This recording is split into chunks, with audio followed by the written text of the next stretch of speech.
बाब 10वीं आयत से 17वीं आयत तक आपके सामने बड़ा ज़बरदस्त बाबरकत हवाला पढ़ा गया जो एक कुबड़ी औरत की शफायाबी के तल्लक से है। इसलिए मैं इसकी 11वीं आयत को दोबारा से पढ़ूंगा और फिर हम थोड़ी देर को इसके लिए देखेंगे कि और देखो एक औरत थी जिसको 18 बरस से किसी बदरू के बायस कमज़ोरी थी। वो कुबड़ी हो गई थी और किसी तरह सीधी ना हो सकती थी। और आगे खुशखबरी लिखी है कि यीशु ने उसे देखकर पास बुलाया और उससे कहा, आए औरत, तो अपनी कमजोरी से छूट गई। आमीन जी, खुदा उनकी शुक्रगुजारी हो। मेरे अज़ीज़ों, हम खुदा की शुक्रगुजारी करते हैं कि हमारा निजात दहिंदा जो है वो हमारा शाफी खुदावंद है।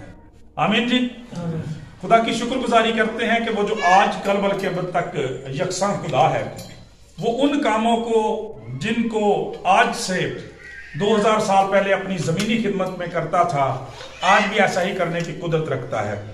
और इसके साथ एक और बड़ी खूबसूरत बात जो हमने प्रेयर फेस्टिवल में सीखी थी वो ये थी कि खुदा का कलाम ये बयान करता है कि खुदावंद यीशु मसीह ने इसी शफायाबी का, रेस्टोरेशन का, बहाली का, बरकत का और जिंदगी का काम, कलाम और पैगाम जो है वो अपने शागिर्दों को, रसूलों को भी दिया और शागिर्दों के बाद वो इख्तियार और अथॉरिटी शागिर्दों के शागिर्दों यानी खुदा के खानों के पास भी पहुंची। आज हम खुदा की शुक्रगुजारी करते हैं कि आप तमाम तर टेलीविजन चैनल्स पर जब देखते हैं बहुत सारी गवाहियां हमें मिलती हैं जिनमें खुदावंद के अजीम काम जो है वो नजर आते हैं। हम खुदा की शुक्रगुजारी करते हैं। लिहाजा आज भी हम खुदा की शुक्रगुजारी करते हैं कि उसी निजात दहिंदा का हमारे साथ वादा है कि यहाँ 2 या 3 भी मेरे नाम से इकट्ठे हो जाते हैं, वहां मैं उनके बीच में मौजूद हूँ। अभी थोड़ी देर पहले हम यही बात कर रहे थे जब प्रस्तुत कर रहे थे कि ये नहीं हमें देखना चाहिए कि हम यहाँ पे थोड़े हैं या ज्यादा हैं। खुदावंद ने 200 या 300 लोगों का वादा नहीं किया, बल्कि फरमाया 2 या 3 भी मेरे नाम पे इकट्ठे हो जाते हैं तो मैं वहां उनके बीच में मौजूद हूं। और मेरे अज़ीज़ों, 12 ये बात मैंने आपसे कही कि हमेशा इस बात पे एतकाद रखना चाहिए कि शिफा देने वाला शाफी हमारा निजात दहिंदा है, खुदा के खादम नहीं होते। इसलिए जब भी खुदा के खादम आपसे टेस्टिमनीज लेते हैं, गवाहियां लेते हैं, तो आपसे पूछते हैं किसने आपको हील किया, तो जवाब आता है कि खुदावंद यीशु मसीह ने। प्रेज द लॉर्ड, हालेलुया, जोरदार तालियां लगाएं जिंदा निजात दहिंदा के लिए। अच्छा भाई, आज जो हम हवाला देख रहे हैं इसको कई एंगल्स से देखा जा सकता है और बहुत सारी बाबरकत और जबरदस्त बातें इस हवाले के अंदर पाई जाती हैं। लेकिन आज हम एक ही चीज को इसमें से देखेंगे और वो है उस औरत का कुबड़ापन, टेढ़ापन, उसका झुक जाना। खुदा का कलाम मेरे अज़ीज़ों पहले हमें इस औरत के बारे में थोड़ा सा तारफ देता है और वो तारफ ये है कि ये औरत जो है, लिखा है कि किसी बदरू के बायस कमजोरी का शिकार थी, कुबड़ी हो गई थी और 18 साल हो गए थे। खुदा का कलाम ये बयान करता है कि इसको ये अजियत बर्दाश्त करते हुए अपनी इस मुश्किल में, मुसीबत में, बीमारी में वो 18 बरस से जो थी वो जकड़ी हुई थी। खुदा का कलाम दूसरी बात यहाँ पे बयान करता है कि वो बदरू गिरफ्तार थी, यानी उसकी ये जो कमजोरी थी, ये जो कुबड़ापन था, ये किसी बदरू की वजह से था, बदरू ने उसे जकड़ा हुआ था। तीसरी बात खुदा का कलाम बयान करता है कि इस बदरू ने, लाजमी बात थी कि जब उसे कुबड़ा कर दिया था, वो कुबड़ेपन का शिकार हो गई थी, तो खुदा का कलाम बयान करता है उसकी जिंदगी में, उसके बदन में, उसकी रूह में कमजोरी आ गई थी। तो इस औरत की जिंदगी में कमजोरी थी क्योंकि वो बदरू गिरफ्तार थी और फिर खुदा का कलाम बयान करता है इसका नतीजा ये हो गया कि वो कुबड़ेपन का शिकार हो गई थी। और आखिरी बात लिखी है कि किसी तरह से सीधी ना हो सकती थी। इसका मतलब यह है कि उसकी ये मुश्किल, ये वबा, ये बीमारी जो थी मुस्तकिल सूरत इख्तियार कर गई थी और अब उसके लिए कोई उम्मीद नहीं थी। लिखा है किसी तरह से सीधी नहीं हो सकती थी। और इस बात से हमें, इस बात के लिए हमें इस बात से भी पता चलता है कि मुकद्दस लूका जो है वो तबीब भी थे। और इसका मतलब है कि जब वो ये बात लिखते हैं तो एक डॉक्टर जब ये बात कहता है तो ये बात और भी कन्फर्म हो जाती है कि वो कहता है कि अब उसकी शिफायाबी की कोई गुंजाइश नहीं थी। लेकिन मेरे अज़ीज़ों, कितनी खूबसूरत बात है कि यहीं से तो मसीह का काम शुरू होता है। हालेलुया। हमने मौजज़ात में क्या सीखा था?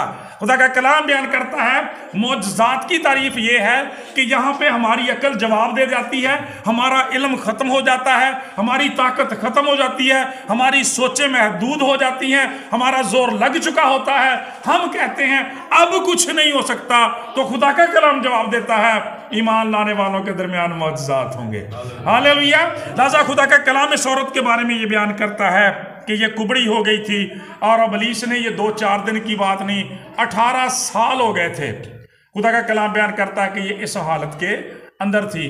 मेरे अजीजों, तो भी खुदा का पाक कलाम बयान करता है हमें मायूसी की कोई ज़रूरत नहीं है, मायूस होने की ज़रूरत नहीं है, क्योंकि खुदा का कलाम बयान करता है वो आज भी अपने कलाम को नाजिल करता है और जिंदगियों को शफायाबी देता है, उन्हें शफायाब करता है।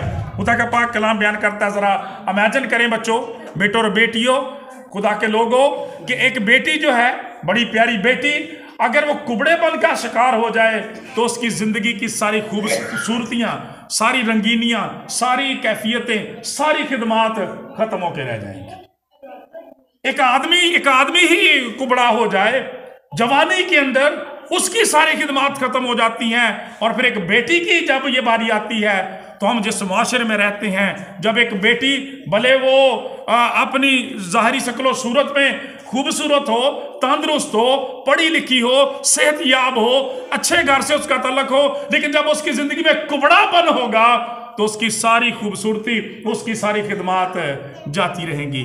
और यही मेरे अजीजों इब्लीस बुनियादी तौर पे चाहता और करता है। क्यों? अगर आप जरा 16वीं आयत को देखें तो वहां पे क्या लिखा हुआ है? लिखा है कि बस क्या वाजिब ना था कि ये जो अब्राहम की बेटी है, जिसको शैतान ने 18 बरस से बांध रखा था। तो बुनियादी तौर पर हमें क्या पता चला कि इब्लीस ने उसकी जिंदगी में इस बदरू को दाखिल किया और फिर उसकी जारी शक्ल सूरत को मसख कर दिया था, बिगाड़ दिया था। और आज भी खुदा का कलाम बयान करता है, जब मुकद्दस यूहन्ना की इंजील 10वें बाब को पढ़ते हैं तो वहां पे लिखा है कि चोर नहीं आता चुराने, हलाक करने और मार डालने को, मगर खुशी की खबर यह है कि मसीह यीशु फरमाते हैं मैं इसलिए आया कि वो जिंदगी पाएं और फिर कसरत की जिंदगी पाएं। हालेलुया जी। लोग शफायाब रहें, तंदुरुस्त रहें, रिस्टोर हों, उनकी सारी वबाएं, बीमारियां खुदावंद यीशु मसीह नासरी के नाम से जाती रहें। सो खुदा का कलाम बयान करता है कि 18 साल से खुदा का कलाम ये बयान करता है इब्लीस ने, शैतान ने इसको जकड़ा हुआ था।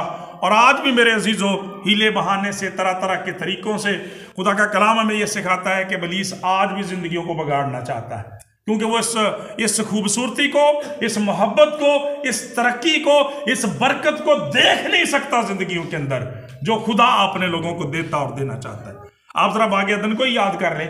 खुदा का पाक कलाम बयान करता है आज उसी के नमूने की तर्ज पे दुनिया में सल्तनतें बनाई जाती हैं, बागात तमीर किए जाते हैं, वैलीज बनाई जाती हैं, वो लोग उसकी तर्ज पे सिटीज तमीर करते हैं, क्योंकि वो इंसान के लिए कामल खुशी और शादमानी का घर था।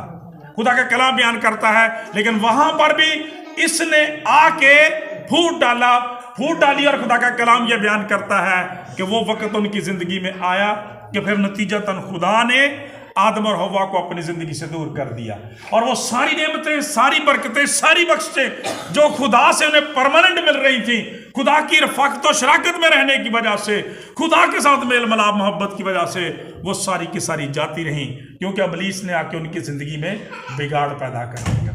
और ये कुबड़ापन जो है, ये बेसिकली उसी बिगाड़ की तरफ इशारा है मेरे सीधे। ये उस रकावट की तरफ इशारा है जो हमें खुदा तक जाने तक रोकती है। ये उस बिगाड़ की तरफ, उस रकावट की तरफ, उस गिरावट की तरफ इशारा है जो खुदा के लोगों के और खुदा के दरमियान आ जाती है, और वो खुदा तक पहुंच नहीं चाहते, पहुंच नहीं सकते, क्योंकि वो पहुंचने देता ही नहीं, वो चाहता ही नहीं कि हम खुदावंद के पास आएं। खुदावंद का तो आज भी पाक फरमान है कि थके मांदो बोझ के दबे लोगो मेरे पास और मैं तुम्हें आराम दूंगा। लेकिन इब्लीस ऐसा नहीं चाहता। वो हमारी खुशी को, हमारी शादमानी को, हमारे मेल मिलाप को, हमारी मोहब्बत को, हमारी तरक्की को, हमारी बरकत को, हमारे ताज को चुराना चाहता है, छीनना चाहता है। उसका मकसद ही ये है। लेकिन खुदावंद चाहता है कि वो जिंदगी पाएं और कसरत से पाएं। ये बिगाड़ जो है, आज भी खुदा का कलाम कहता है कि बहुत सारी जिंदगियों में रूहानी सूरत में नजर आता है।